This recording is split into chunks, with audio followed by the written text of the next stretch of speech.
जब कोई भाषा मरती है तो सिर्फ शब्द नहीं मरते, एक सभ्यता की याददाश्त मर जाती है।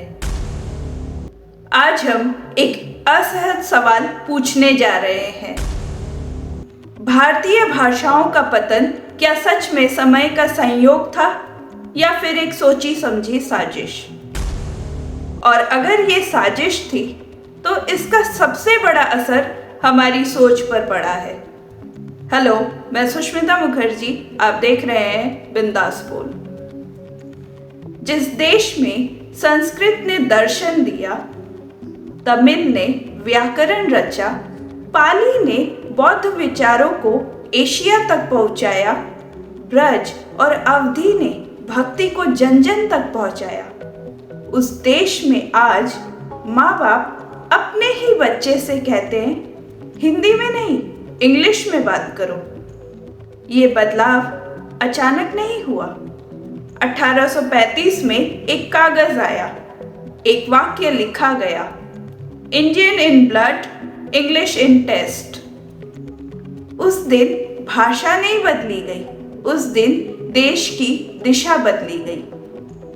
उसके बाद भारतीय भाषाएं घर की 4 दीवारी तक सीमित कर दी गई और अंग्रेजी सत्ता की भाषा बन गई, नौकरी की भाषा बन गई, सम्मान की भाषा बन गई।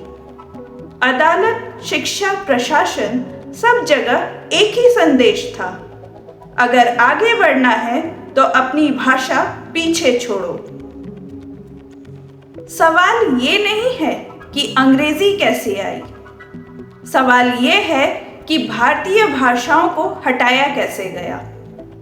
क्या ये सब अपने आप हुआ या सोच समझ कर किया गया? क्योंकि जब भाषा गुलाम होती है तो सोच आजाद नहीं रह सकती। आज हमसे पूछा जाता है, क्या आपको अपनी ही भाषा बोलने में शर्म आती है? असल में भाषा बदली नहीं गई थी, मानसिकता बदली गई थी। तलवार से नहीं, सिलेबस से गुलामी हुई। भारतीय भाषाएं पिछड़ी नहीं थी, उन्हें पीछे धकेल दिया गया। अंग्रेजी योग्यता नहीं बनी, अंग्रेजी एक फिल्टर बनी। जो भाषा रोजगार न दे उसे बोझ घोषित कर दिया गया। भाषा का पतन नहीं हुआ, उसकी प्रतिष्ठा छीनी गई। पहले गुलामी जमीन की थी, अब गुलामी जहन की है। आज हाल ये है कि माँ की भाषा में बात करना अनप्रोफेशनल कहलाता है। हमारी भाषाएं घर में कैद हैं और अंग्रेजी सत्ता में बैठी है। अंग्रेजी सीखना गलत नहीं है, लेकिन भारतीय भाषाओं को भूल जाना एक अपराध है, क्योंकि जिस दिन भाषा चली जाएगी उस दिन संस्कृति भी चली जाएगी। सवाल अब भी वही है, भारतीय भाषाओं का पतन संयोग था या साजिश? इस स्टोरी में बस इतना ही। अगले एपिसोड में धर्म, आस्था और शिक्षा को अलग करने की चाल पर बात करेंगे।